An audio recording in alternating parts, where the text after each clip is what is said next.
आपने वो कहावत जरूर सुनी होगी, थोथा चना बाजे घड़ा। यही हाल हो रहा है रंधावा जी का कांग्रेस में। जी हाँ, क्योंकि मंत्री तो हैं कि उनके जुबान पर लगाम नहीं है। आए दिन बयानबाजियां कर रहे हैं, बेलगाम बोल रहे हैं, बेहिसाब बोल रहे हैं। उन्हें अपनी पार्टी की इज्जत का ख्याल नहीं है। दूसरी तरफ रंधावा जी ने साफ कह दिया कि मंत्री जी तो सीएम के अंडर आते हैं, मैंने उनको कहा है।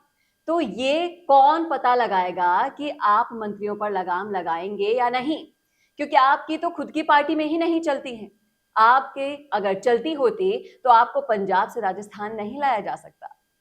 तो क्यों रंधावा जी ने ये बयान दिया, और क्या कांग्रेस में अब वाकई सारे मंत्री और कार्यकर्ता बेलगाम हो गए हैं? करेंगे इन सब मुद्दों पर चर्चा के लिए मौजूद हैं हमारे साथ हमारे editor in chief Varun Bhansali. Sir, आपका बहुत बहुत स्वागत है स्टूडियो में।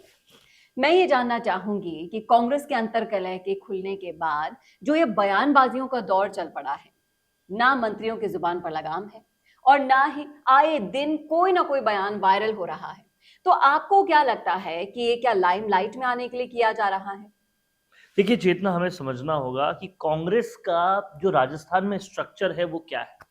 कांग्रेस पहले ही जो नंबर्स हैं वो बैसाखियों पर खड़े हुए हैं और बहुत ही मार्जिनल नंबर पर सरकार खड़ी है। लेकिन उसको भी अगर गौर से देखा जाए तो पहले दो खेमों में बंटने की बात थी। तो दूसरा खेमा जो था, जिसे सचिन पायलट का खेमा कहा जाता है, उसमें मुकेश भाकर से लेकर हेमाराम चौधरी से लेकर सोलंकी से लेकर वेद प्रकाश सोलंकी से लेकर तमाम जितने भी नेता हैं वो वैसे भी सरकार के खिलाफ मोर्चा खोल चुके हैं। उसके अलावा बसपा से आने वाले, सरकार में मंत्री रहने वाले जो विधायक है, जो वो भी पूरी तरह से सरकार के खिलाफ मोर्चा खोल चुके हैं। तो ये लोग तो खोल ही चुके हैं। अब बात आ रही है कि जो दूसरा गुट था, आप समझिए, मैं सिर्फ 100 और 105 करीब जो विधायक है उनकी संख्या में ऑलरेडी 14-15 विधायक तो खिलाफ बोल रहे थे पहले से ही। उसके बाद में जो दूसरे पाले के, यानी कि कांग्रेस के अंदर जो पक्ष विपक्ष है उसमें जो पक्ष के पाले के विधायक है वो भी लड़ रहे हैं। और उसमें आप देखिए, पहले भी अपने देखा है कि गोविंद सिंह डोटासरा और धारीवाल लड़ लिए थे, कैबिनेट की बैठक में लड़ लिए थे। अब देखने को आ रहा है कि प्रताप सिंह खाचरियावास और शांति धारीवाल में लड़ाइयां हो रही है।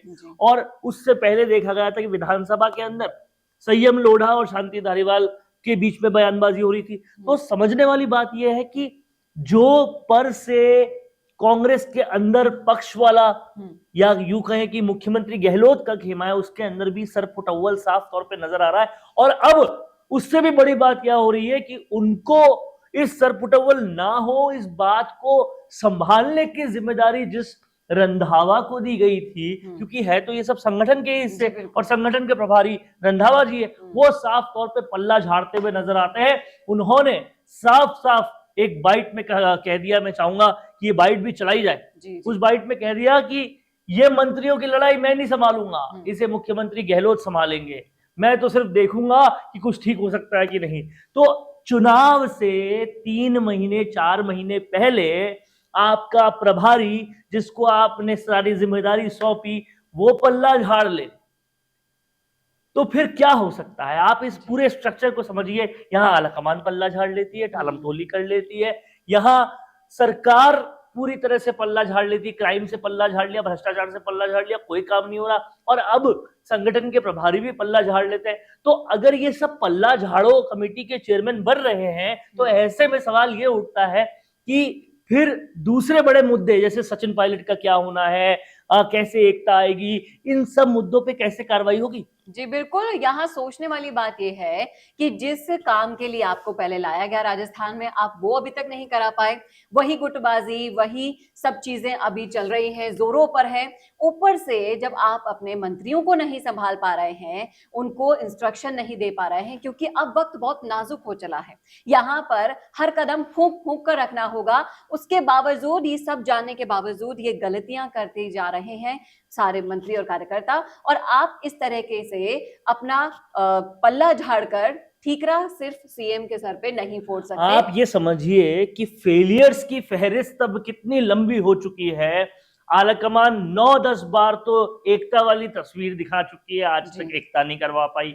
3 प्रभारी हो चुके हैं। आप समझिए, सबसे पहले अविनाश पांडे थे, उसके बाद अजय माकन आए, फिर रंधावा आए। रंधावा को भी साफ तौर पे आलाकमान ने ठप्पा लगा दिया इस बात पे कि ये भी नहीं कर सकते, इसलिए फिर 2 सहप्रभारी भी भेजे। सहप्रभारी भेजने के बाद रंधावा का इस तरह से बयान आना कि मैं तो मंत्रियों को नहीं संभाल सकता, इसका साफ तौर पे कहना है कि फेलियर्स की फहरिस्त तब बढ़ती जा रही है और समझ रही है पूरी जनता भी कि ना ये सरकार संभाल पा रहे हैं, ना संगठन संभाल पा रहे हैं, ना आलाकमान डिसीजन ले पा रही है।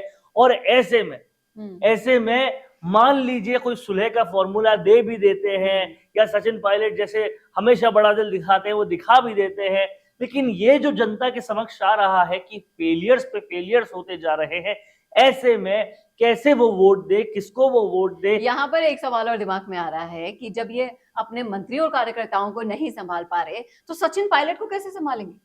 देखिए, बहुत सिंपल सी बात है कि सचिन पायलट एक ऐसा विषय है जो कांग्रेस ने पूरी तरह से उनके विषय में ब्लंडर करा है शुरू से।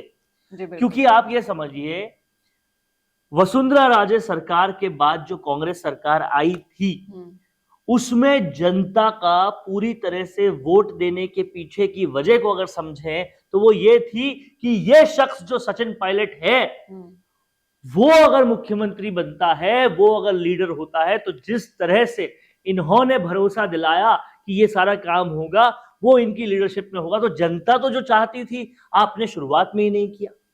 और शुरुआत में क्यों नहीं किया? क्योंकि नंबर्स पूरे नहीं दिखे। नंबर्स पूरे क्यों नहीं थे? क्योंकि कांग्रेसियों को हराने के लिए कांग्रेस बागी खड़े किए गए थे। बागी किसने खड़े किए ये सबको पता था, लेकिन अब आपने वहां पर सचिन पायलट को डिमोट किया, फिर सचिन पायलट और उनके समर्थक विधायकों का कोई काम नहीं होने देना, और ये फहरिस्त बढ़ती गई। तो ब्लंडर तो आपने शुरू से ही कर दिया था।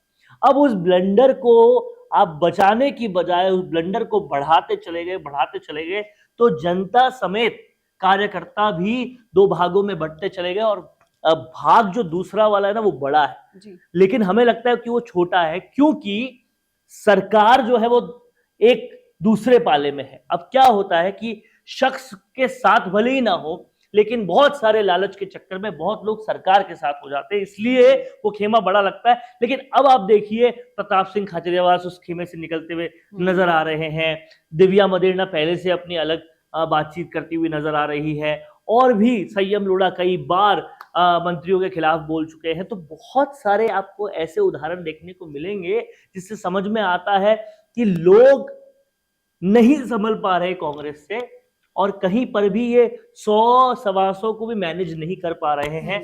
लेकिन फिर भी जैसे तैसे करके, क्योंकि आलाकमान निर्णय नहीं लेती, क्योंकि प्रभारी काम नहीं करते, ये सरकार ने अपने 5 साल निकाल दिए। लेकिन निकालना 5 साल और विकास के काम करना 5 साल, ये अलग बातें होती है। घोषणाएं बहुत हुई है, बहुत ज्यादा घोषणाएं हुई है, लेकिन अगर इन घोषणाओं में दम होता, अगर इन घोषणाओं के पीछे ये मंशा होती कि विकास करना है, तो क्यों नहीं 5 साल पहले से ये घोषणाएं की गई?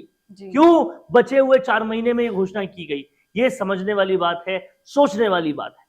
जी बिल्कुल। और यहाँ पर अब जिम्मेदारी से पल्ला झाड़ने से कुछ नहीं होगा साहब। यहाँ अगर आपने ये गलती फिर से दोहराई तो ये आपकी पार्टी के लिए ही बहुत बड़ा नुकसान देने वाला। लेकिन चेतना, मैं ये कह रहा हूं कि अब फिर से का भी स्कोप कहाँ रह गया है? ये तो इलेक्शन बिल्कुल सर पे है, और उस वक्त ये चीजें हो रही है। मुझे तो लगता है कि कांग्रेस के अंदर एक सामूहिक एफर्ट हो रहा है कि कैसे कांग्रेस को वापस पूरे भारत में नहीं आने दिया जाए। ये कांग्रेस के लोग ही एफर्ट कर रहे हैं। जी बिल्कुल। और यहाँ पर जब आपने प्रभारी चुनकर राजस्थान में आपको लाया गया है, तो जिम्मेदारी भी आपको लेनी होगी, जिम्मेदारी से काम करने होंगे। भले ही आपने सुलह की एक तस्वीर सबको दिखा दी है, लेकिन जो आंतरिक कलह है, जो आपने उसे दबाने की कोशिश दोबारा से शुरू की है, वो नहीं हो रहा है। ये जो आंतरिक फूट है वो जग जाहिर है। और एक और बात यहाँ पर समझने वाली है कि ये आंतरिक कलह सबसे ज्यादा कौन से मंत्रियों से हो रही है? सबसे ज्यादा भिड़ंत जिनसे हो रही है, या तो वो शांति धारीवाल है, और या फिर वो गोविंद सिंह डोटासरा है। अब आपको समझने वाली बात ये है इसमें कि मुख्यमंत्री गहलोत कई बयानों में ये साफ कर चुके हैं कि कभी भी मेरी सरकार आएगी, मेरा प्रथम दृष्टया मंत्री शांति धारीवाल तो पक्का हो जाएगा। ये साफ साफ कर चुके हैं। मतलब इतना फेवरेट मंत्री है, लेकिन हर किसी को उनसे दिक्कत है। मुख्यमंत्री के खुद के सलाहकार संयम लोढ़ा को उनसे दिक्कत है, विधानसभा में बोल चुके हैं, प्रताप सिंह खाचरियावास को उनसे दिक्कत है। इसके अलावा अगर आप देखें तो पायलट खेमे के कई लोग साफ साफ बोल चुके हैं कि यहाँ पर तो हर फाइल पे पैसे से ही काम होता है।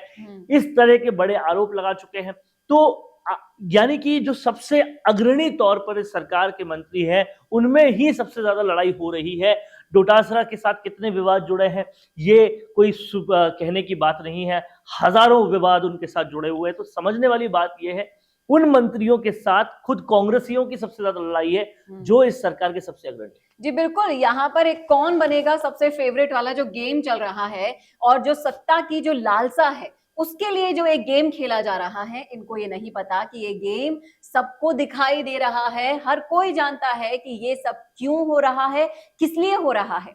क्योंकि आप जब चाटुकारिता की चरम पर पहुंच जाते हैं तभी ये सारे काम होते हैं। लेकिन जनता अब सब समझती है साहब, वो बेवकूफ नहीं है, वो साफ आंखों से दिखाई दे रहा है सब चीजें जो आप ये गेम खेलना चाह रहे हैं। इसलिए इसे रोक दीजिए।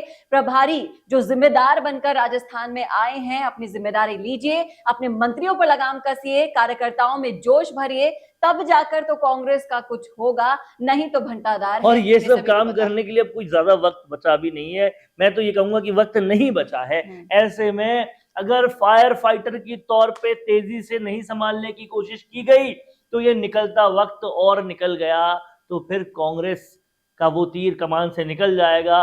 वो बहुत मुश्किल से जो कॉन्फिडेंस आया था कर्नाटक जीतकर, वो राजस्थान हारकर और बुरी तरह से ध्वस्त हो जाएगा। क्योंकि महाराष्ट्र में पहले से एक शिकस्त हो चुकी है, और अब राजस्थान ने अगर डिमोटिवेट किया तो फिर मध्य प्रदेश और कई राज्य इन लाइन हैं, वो सब अगर डिमोटिवेट हो जाएंगे तो कांग्रेस का फिर वही हश्र हो जाएगा जो लगातार होता आया है। और फिर से वही बात कहनी पड़ेगी कि प्रधानमंत्री मोदी या भाजपा का जो नारा है कि कांग्रेस मुक्त भारत बनाना है, इसका सारा दारोमदार अगर कांग्रेस ही ले लेगी तो भाई भाजपा को भी तो कुछ काम करने दीजिए। जी बिल्कुल, तो कांग्रेस के आला कमान से लेकर हर वो पंक्ति में आखिरी खड़ा कार्यकर्ता को भी याद रखना चाहिए कि एक बार कमान से अगर तीर निकल गया ना तो वापस नहीं आएगा। इसीलिए अब एकजुटता सच में होना बहुत जरूरी है। आपकी क्या राय है, आपका क्या सोचना है, कमेंट करके जरूर बताइएगा कमेंट बॉक्स में। कैसा लगा आपको हमारा ये विश्लेषण, ये भी जरूर बताइएगा। और इस तरह के और वीडियोस के लिए देखना ना भूलेगा राजस्थान संवाद। नमस्कार।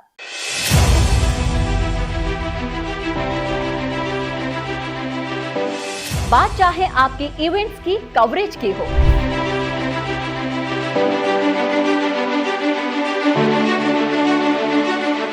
या फिर हो आपके राजनीतिक कार्यक्रमों के कवरेज की,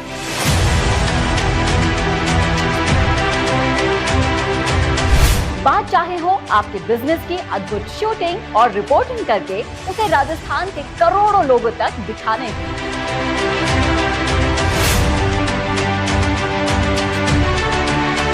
या फिर हो इंटरव्यूज के जरिए आपको राजस्थान भर में दिखाने की,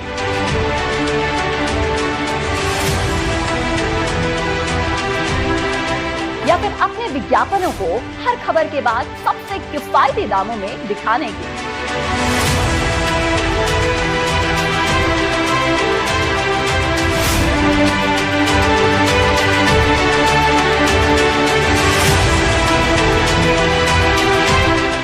अब इन सब के लिए राजस्थान का आपका अपना डिजिटल मंच है राजस्थान संवाद। जब सब देखते हैं डिजिटल पर तो कवरेज से लेकर विज्ञापन और कहीं क्यों। कांटेक्ट कीजिए 9549700549 पर। किफायती काम, असरदार अंजाम, सिर्फ राजस्थान संवाद का याद रखिए नाम।